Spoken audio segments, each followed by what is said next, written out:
दोस्तों, बाबा बागेश्वर की हिंदू राष्ट्र यात्रा अब एक बड़े राजनीतिक और सामाजिक टकराव में बदलती जा रही है, क्योंकि इस यात्रा के जवाब में भीम आर्मी चीफ चंद्रशेखर आजाद ने ऐलान कर दिया है कि वे अब बहुजन राष्ट्र यात्रा निकालेंगे। उनके इस बयान के बाद प्रशासन अलर्ट पर है और माहौल गर्मा चुका है। आजाद का कहना है कि बाबा बागेश्वर जिस जात पात के अंत की बात अपनी यात्रा में करते हैं, उसी समाज में आज भी दलित दूल्हों को घोड़ी से उतारा जाता है। दलित बारातों में पुलिस की तैनाती करनी पड़ती है और कई गांवों में आज भी दलित चारपाई पर नहीं बैठ सकते। आजाद ने कहा कि अगर धीरेन्द्र शास्त्री हिंदू राष्ट्र यात्रा निकाल सकते हैं तो वे भी बहुजन राष्ट्र यात्रा निकालेंगे। उन्होंने सवाल भी उठाया कि क्या सरकारें तब भी वही सुविधाएं देंगी। मैं जानना चाहता हूँ, भारत एक संवैधानिक राष्ट्र है, क्या इसको हिंदू राष्ट्र बनाने की यात्रा निकालना क्या देश विरोधी कदम है या नहीं? मैं कल इस देश को बहुजन राष्ट्र बनाने के लिए यात्रा निकालूं तो क्या सरकार मुझको उतनी सुविधाएं देगी जितनी उनको दे रही है, उतनी सुरक्षा देगी, उतनी परमिशन देगी?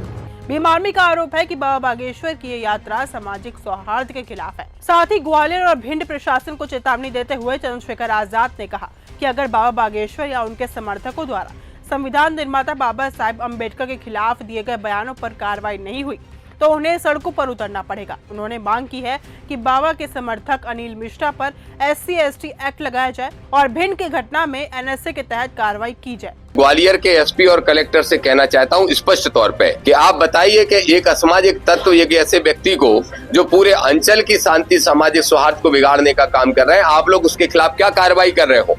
अगर वो वकील साहब ने बाबा साहब डॉक्टर भीमराव अंबेडकर के ऊपर अनर्गल बयानबाजी की, अगर संविधान निर्माता ना होने पे या होने पे सवाल खड़ा करने का काम किया, तो महाराष्ट्र की सरकार ने तो उनके ऊपर एट्रोसिटी एक्ट लगा दिया, लेकिन आपने एट्रोसिटी एक्ट क्यों नहीं लगाया?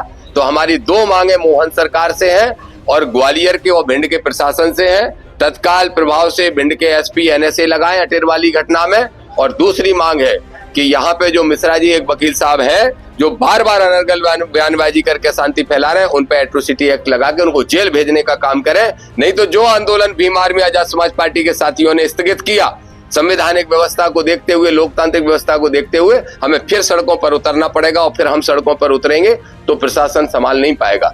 भारत सरकार के आंकड़े बताते हैं कि देश में हर 18 मिनट में दलित पर अत्याचार होता है। हर हफ्ते 13 दलितों की हत्या होती है और हर दिन 27 दलितों को हिंसा का शिकार होना पड़ता है। दलितों के पास न जमीन है न संसाधन, सिर्फ आरक्षण का सहारा है और अब उस पर भी सवाल उठाए जा रहे हैं। इसी वजह से आजाद और उनके संगठन अब खुलकर मैदान में हैं।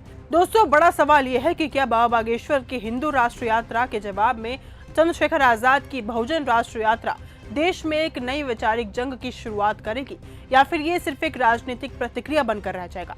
अब आप क्या सोचते हैं? क्या भारत को हिंदू राष्ट्र बनाना चाहिए या फिर संविधान का धर्मनिरपेक्ष ढांचा ही हमारी असली ताकत है?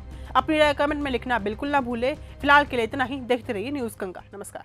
अगर आपको ये हमारा वीडियो पसंद आया हो तो इसे लाइक और शेयर करना बिल्कुल ना भूले। साथ ही हमारे चैनल न्यूज़ गंगा को सब्सक्राइब और फॉलो जरूर करें ताकि देश और दुनिया की हर बड़ी खबर आप तक सबसे पहले पहुंचे।